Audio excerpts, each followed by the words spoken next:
വൈദ്യുതീകരിക്കപ്പെട്ട അതിവേഗ നഗര റെയിൽ ശൃംഖലയാണ് മെട്രോ റെയിൽ. 55 രാജ്യങ്ങളിലായി ലോകത്താകെയുള്ള മെട്രോ റെയിൽവേകളുടെ എണ്ണം 165 മാത്രമാണ്. സഞ്ചാരപാതയുടെ സ്വഭാവമനുസരിച്ച് വിവിധ പേരുകളിലും ഇവ അറിയപ്പെടുന്നു.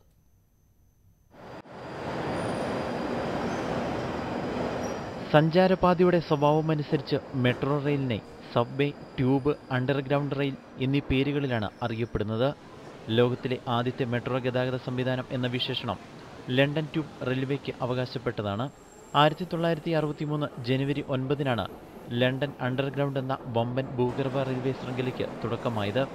ആവി എഞ്ചിൻ ഉപയോഗിച്ച് 7 സ്റ്റേഷനുകളും 5.6 കിലോമീറ്റർ ദൂരവുമായി തുടങ്ങിയ റെയിൽവേ ശൃംഖലയ്ക്ക് ഇന്ന് 402 കിലോമീറ്റർ ദൂരവും 270 സ്റ്റേഷനുകളുമുണ്ട്. ഇതിൽ പകുതി ഭാഗവും ഭൂമിക്കടിയിലൂടെയാണ് കടന്നുപോകുന്നത്. ആദ്യമായി ഇലക്ട്രിക് എഞ്ചിൻ ഉപയോഗിച്ചുള്ള യാത്രയ്ക്ക് തുടക്കമിട്ടതും ലണ്ടൻ ട്യൂബാണ്. ലോകത്തിൽ ഏറ്റവും കൂടുതൽ ദൂരമുള്ള മെട്രോ സംവിധാനം ചൈനയിലെ ഷാങ്ഹായ് മെട്രോയ്ക്കാണ്. 588 കിലോമീറ്റർ ദൂരമാണ് ഷാങ്ഹായ് മെട്രോ പാതയ്ക്കുള്ളത്. ദൂരത്തിൽ രണ്ടാം സ്ഥാനം 574 കിലോമീറ്റർ ദൂരവുമായി ബെയ്ജിങ്ങും 402 കിലോമീറ്ററുമായി ലണ്ടൻ ട്യൂബുമാണുള്ളത്. ലോകത്തിൽ ഏറ്റവും അധികം സ്റ്റേഷനുകളുള്ള മെട്രോ ന്യൂയോർക്ക് സിറ്റി സബ്വേയാണ്. 472 സ്റ്റേഷനുകളാണ് ഇവിടെയുള്ളത്. News desk, news 18.